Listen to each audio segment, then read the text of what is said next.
Good morning, everybody. Jeez. I'm Sarah, the Real Simple Mama. We've got some hens out here in the snow, and we wanted to say good morning as we end this winter storm, hopefully.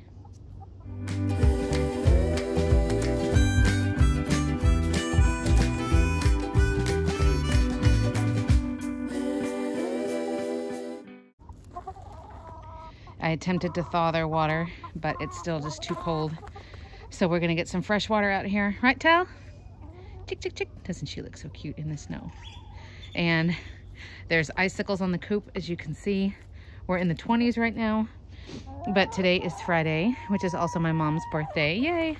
And so we're thinking this is going to be the last day of the frigid temperatures. We're hoping to get above freezing for quite a while this afternoon, and so that the risk of losing power is over.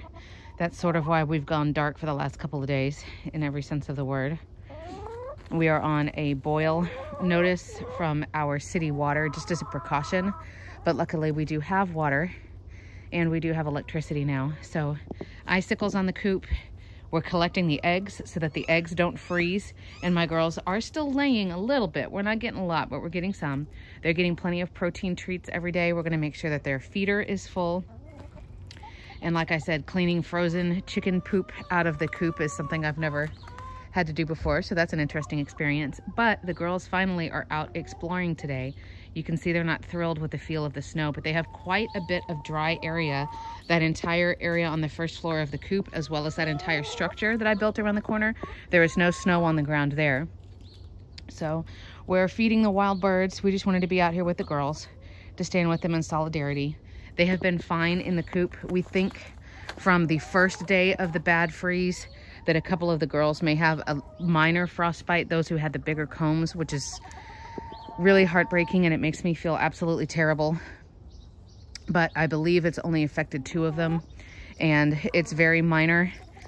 So I'm going to keep an eye on it and put some Vaseline on it to prevent it from spreading. Right, Lice? But once that tissue has died, once it's lost the blood flow, there's not really anything that you can do about it. So I'll just keep an eye on them. It's very, very minor. So they may have actually just scraped themselves on something.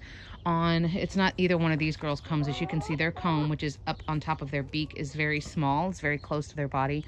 We're talking more of the ones that have, like here comes Talaria around the corner.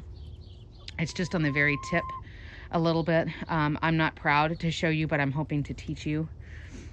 But the frostbite looks the same as fowl pox can look on chickens, and it also looks the same as just a scab, where instead of being that bright red, healthy, beautiful tissue, it turns black. I'm wearing gloves, but I'm going to see if I can zoom in on her. Chick, chick, chick, chick, chick, chick. Come on, Tal. So see how she's just got a little bit of black on the tips, just a little bit. And then Miss Muffet, who's hiding out over there by the tree, she's the other one. So they may have just scraped themselves on something because I have the extra structures up and they're not used to, you know, having to clear underneath. But it may also be frostbite, so I'll watch them. And they honestly pretty much just stayed in their shelters for probably a good 2 days. I think they were afraid of the snow. They definitely were like, what is this? And not in a good way, which is totally fine. They don't have to come out. Everything that they need was inside. Hey, Grace. Chick, chick, chick, chick. But I'm hoping that they'll end up okay. Time will tell. The same with all of our plants. I mean, this freeze is just absolutely ridiculous. But like I said, it's now Friday.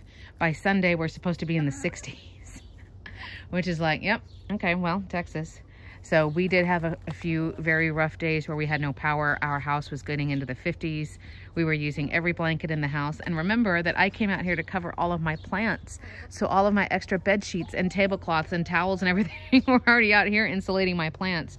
But we had some adventures with the fireplace and all kinds of stuff. But we weren't in danger at all. We're fine.